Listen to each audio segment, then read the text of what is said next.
Just in advance, sorry if I sound stuffed up. I just got back from vacation, so I'm sure I probably got sick on the plane or something. That always happens to me. But yeah, we are 3 episodes in, and Ben is still looking for Eden. Not great, but we did get some huge moments in the last 2 episodes, but we're starting to get deeper and deeper into season 4, and I still need a lot of damn answers. This episode 4, I'm just gonna say it now, only had like one big revelation, so the recap for that is very short. So for time purposes, I'm gonna do episode 5 as well with this one, and I felt like this way I could also catch up with you guys too. So yeah, let's talk about last episode. This ball of lightning that hit the plane seems to be a location of sorts, and when Cal touched the tail fin, he went back to that light and was in the plane with Daly and the scientist. Is this place heaven, another dimension? We do not know. But the 6 seconds that the plane went through the ball of light is where the recordings of the callings are, and whenever Sanvi plays it, Cal's new scar, the same one that, what's his name, Henry Kim had, it starts like coming alive. Eden has been seeing all the callings so far this season, but is still with Angelina, and now we are seeing a connection with the ultra low frequency the recording is giving off in peacocks, an animal that we know far too well. Oh yeah, and Egan is back and he is scummier than ever. Okay, I feel like I brought that up to speed pretty efficiently right there, but yeah, make sure to like, subscribe, and turn that notification button, and let's get into episode 4 and 5 of Manifest Season 4.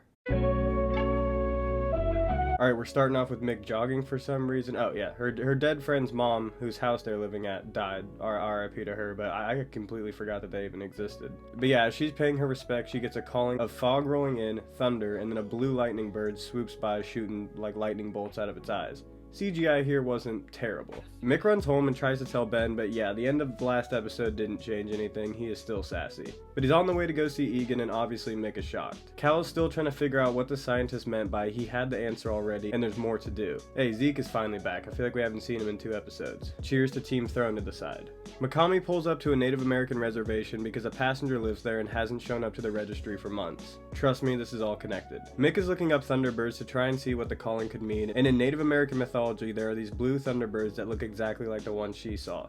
Makami calls to check up on her, and one thing leads to another, and Mick now knows she needs to see this Native American passenger. This better lead to something good, bro. I'm tired of these side plots. Ben meets with Egan, and long story short, in exchange for the information on Eden leading to her rescue, Ben has to get Vance to drop the charges and get Egan out of prison. Pretty fair deal, and honestly a pretty smart play on Egan's part. Something about all of this season just seems off and kind of awkward. I don't know, she seems like extra, but in a weird way. But anyway, her and Cal are running in circles trying to figure out what the scientist meant, and they're just getting nowhere. Alright, so Manifest is doing exactly what I was worried it would do, pretend it's any old regular season and have all these filler side plots, but we simply do not have time for this shit right now. So I'm gonna try to do my best to just run through all of them this episode, but not miss any important details, and then after we're gonna go over what Olive and Cal discussed later, because that is just way more important than the rest of this shit. So Mick talks to Kyle, the Native American passenger, and the reason they were led to each other was so Mick could help him talk to his dying mother in the hospital and take her home so she could die with family.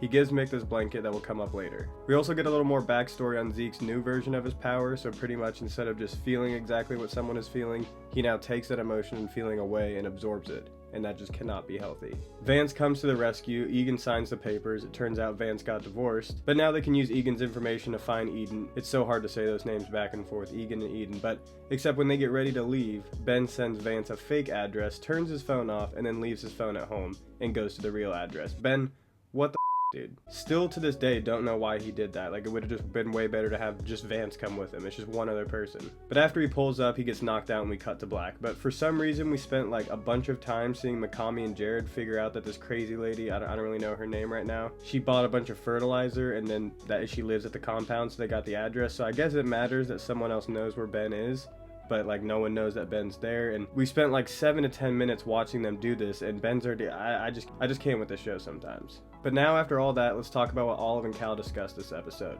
So after they were running in circles, they lay out all the things that they've gathered and wrote down. Alzurus' journal, the compass, everything. And this was a great scene just to refresh and go over the basis of like the mythological parts of the show and how they came to answers like the death date. But seeing the peacock and the compass reminds Olive of the tarot card the psychic gave her after Cal and Ben went missing. And it's the star card, and on it is the peacock. And the same star symbol is on the journal and the compass. Trust me, this is important. So they got everything important laid out on the table. Then on the blanket that Mick got from the Native American passenger is the same star symbol, but it's not just a star, it's like directional, northeast, all that shit. And then on top of the star, on the blanket, is a little button. And then Cal notices there's a button on the back of the compass, and like, has no one ever pressed this before or noticed this? But after he presses it, it opens up, and inside is a plate that says Divine Consciousness in Latin. And then they realize the star tarot card represents enlightenment, and if you are enlightened, like Cal is, because he's literally been inside the light, you are therefore connected to divine consciousness. And as their third eyes are opening, all the mythological objects light up with the same old glow that we know and love. I swear Alzurus better come back this season, but Cal starts to make the big connection. The glow, this light, the one that hit the plane, the one that we've seen so many times, it's quote-unquote all one and all connected. And we kind of already discussed this, but the glow is where the plane was for 5.5 years, meaning they were in the divine consciousness. The glow is divine consciousness. And in typical Manifest fashion, instead of explaining further, let's get into the next episode. Again, I'm trying to breeze through any filler, but I'm not going to miss anything important, don't worry. So we start episode 5 with Vance pulling up to the house, freaking out about Ben, and of course he didn't tell anyone where he was going. Notice the bee that Mick swats away up in the attic, just remember that. Also, Cal keeps coughing and like trying to hide it, it's just something to note for right now. But Jared pulls up to the compound to ask Adrian and the crazy lady about the fertilizer, and this whole place is giving Manson family vibes. And Ben is literally like 5 feet below them, tied up in the basement, one loud scream, just one less wall between him and Jared, and we could save so much goddamn time. But anyway, with this story, they got a greenhouse where they grow plants for their honeybees, and yeah, they're bee farmers pretty much is their, I guess, front. But I told you to remember that bee that Mick swatted away. It was a calling. But Crazy Lady clearly has sinister intentions with this fertilizer, and Adrian's been a tricky character this entire series. Like, I don't know why, but I kind of like him for some reason, and I think he has redeeming qualities and could have a change of heart and save the day, but I mean, he's the one who's got Ben locked up down there and Eden and Angelina on the top floor, so yeah, he sucks, but he could not suck, you know? Mick goes to see Egan, but he refuses her visit, of course, but he did leave a note. Looking for your bro, Goldilocks? I can already imagine how he said it. If he doesn't trust you, neither do I. And I guess this is referring to Ben not telling anyone about his mission, and the fact that he was talking to Egan in the first place, but this just seems kind of extra, I don't know. Over to Sonby, where we get some actual important information. Peacocks and some other animals used ultra-low frequency to communicate with one another, so Sonby thinks maybe the passengers can, or something is using that ULF to communicate with them, aka the callings. And this is suggesting a higher power at play, and Troy dubs this as the God frequency. So she's doing MRI readings on her own brain, but she doesn't find anything for now. Cut over to Eden, and she is getting the bee calling too, and it literally leads her face to face with Ben, and this storyline is actually driving me insane. Like, they're always just so close. And of course, Angelina comes down and flexes Eden's love for her in front of Ben and tells her that Ben's a bad man. And you're damn right that's a bad man. That's Ben Stone, and if I don't see him knock the shit out of her by the end of the season, I'm gonna be livid, bro.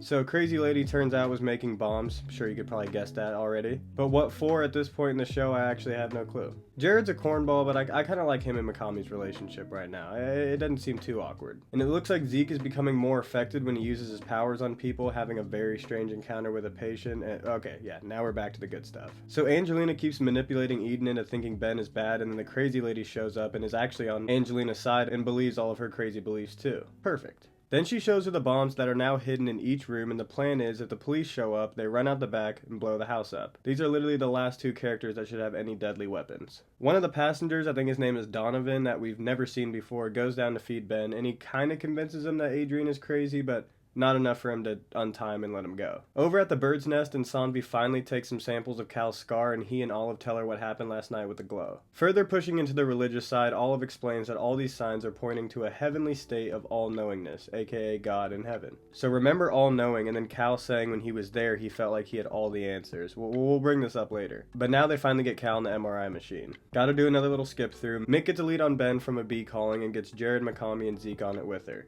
Ben uses a plate from the food he got to untie himself, but he can't get out of the locked basement, but his hand is bleeding, so he decides to draw an SOS with blood on the window. Good thing they're outside waiting. The passenger that talked to Ben confronts Adrian about Angelina, and their whole operation starts to fall apart. Alright, back to the bird's nest. Cal goes into the MRI scanner and has a calling causing a glow on the monitors that are showing his brain, but oh man, was I not prepared for this calling. It's just Cal in a field of smoke and like debris flying around, and he sees Ben with Eden. But if you thought the CGI was bad from that one scene with Ben, I mean, just look at this, bro. There is no excuse for this. But when Cal comes to, he's freaking out, and so they're turning everything off and realize the black box wasn't even plugged in to begin with and sending ULF to Cal, meaning Cal has the ability to communicate with ULF on his own. Remember back in the day when he was just creepy Cal, just walking around looking weird? Look how far we've come. But now he knows where Ben is, and we got damn near the entire team on this, so this better be the last episode we deal with this. I mean, who am I kidding? We know it's not. Ben actually very intelligently wrote the seat numbers of the passengers that are inside the compound, including his own on the window, and I don't know, I just thought that was pretty smart. But the operation is really starting to fall apart as Crazy Lady and Angelina come downstairs and are trying to convince the rest to go against Adrian, but they already are, but they're against Angelina, so now we just got a mess with a bunch of explosives attached. Besides one more bird nest scene, the rest of the episode is the rescue mission of Ben and Eden from the compound, so we'll just go over the highlights. Angelina is in control of the detonators. Cal goes in to manipulate Angelina and help save the day. When Mick and Zeke get Ben from the basement, that one passenger, Donovan, is knocked out on the floor, and Zeke's just about to murder him then and there. No questions asked, like, Zeke, you're really down for the team. Alright, I get it. Everyone gets out the house besides Cal, Eden, Ben, and Angelina. Cal steps in and stops her and tells Ben to run because it'll be fine because I remembered it, quote unquote. We will touch on this back at the bird's nest. I love calling it that. But Ben actually stays, showing he still loves Cal equally, but Angelina presses the button and nothing happens at first, so Ben just runs out with Eden, goes back in to save Cal. Before he can get there, bombs finally go off. Must have been on a timer or something, but Cal knew. And somehow he walks out completely fine, but please tell me Angelina died in there, bro, please. Everyone's wrapping up the scene until Crazy Lady comes around the corner with a shotgun charging at Mick. Goddamn, man, I fucking love Zeke. He feels the rage from the lady, and with absolutely zero hesitation takes Jared's gun out of his holster and empties an entire clip into her. Like, bro, this guy is about it, bro. But this causes even more legal troubles because this entire mission is supposed to be under wraps, and now Jared's involved. We end the episode with an infamous manifest montage, you know, everybody hugging and shit. And after, Cal tells Ben that he just knew the detonator wouldn't go off like it had happened before. But just like me right now, Cal is still coughing, and I'm starting to get worried. Okay, yeah, he's coughing up blood. This is not good. Last scene of the episode is Adrian driving away, and Angelina is just in the middle of the street. Like, is this right around the corner from the house, and when it exploded, she landed here? Did she just walk away, pass out directly in the middle of the street? Seems like too much of a crazy coincidence, but either way, Adrian takes her in because he's committed to saving her now, I guess. So yeah, he's not redeemable at all. Jeez, man, that was a lot, but okay. The bird's nest scene before we get out of here. When Cal had the calling while getting the MRI scan, his memory center in his brain lit up. Olive says maybe he's remembering something from when he was in the glow, and Troy, remember him, reasonably asks, how can you remember something that hasn't happened yet? To which Olive and Sandra reply, divine consciousness. Alright, yeah, let's discuss. First of all, thank God, Alzurus, the Callings, whatever, that Ben finally has Eden back, because I hate that Angelina is still alive, but I really hope this means we can focus more on what's really important, because episode 4, and especially episode 5, had some big news. So in episode 4, the main revelation we got was the glow is divine consciousness, and it is where the plane was for 5.5 years, and where Cal went when he touched the tail fin. And when you go through this glow or experience it, you become enlightened, all-knowing. So now take this with what we learned at the end of episode 5. When Cal, and one could assume all the other passengers, experience a calling, the memory center of the brain is getting activated, meaning the callings are almost like memories.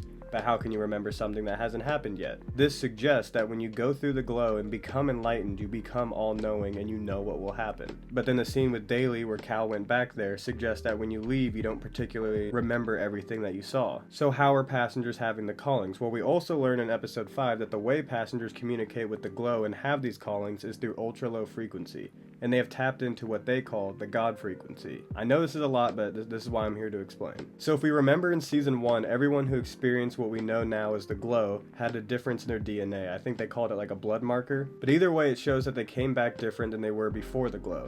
So knowing what we know now, this almost confirms this new theory that after you experience the glow, you change and become enlightened. When they literally saw the light, they saw everything. And now we can assume that the callings they have are their brains trying to tap into those memories using ULF, hence how it seems the passengers have been able to predict the future. But this means we are going full religion route. Divine consciousness, all-knowingness, God. But this also brings into question the resurrection theory, because theoretically if they died, saw the light and went to heaven, but were brought back, they would have some memory of their experience. This is where we get the callings.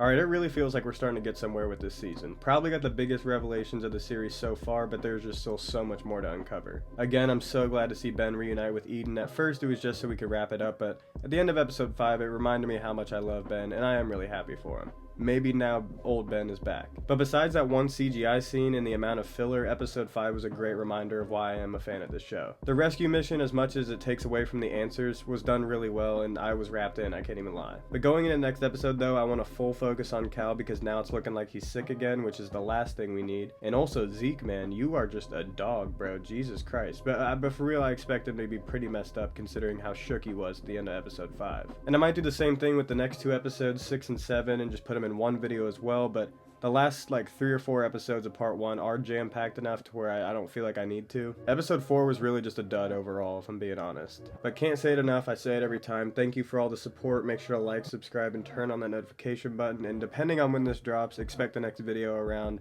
Thursday, the 1st of the month. And then all the other episode recaps are linked in the description along with all my other manifest videos. I hope y'all like this one, and I'll see y'all real soon.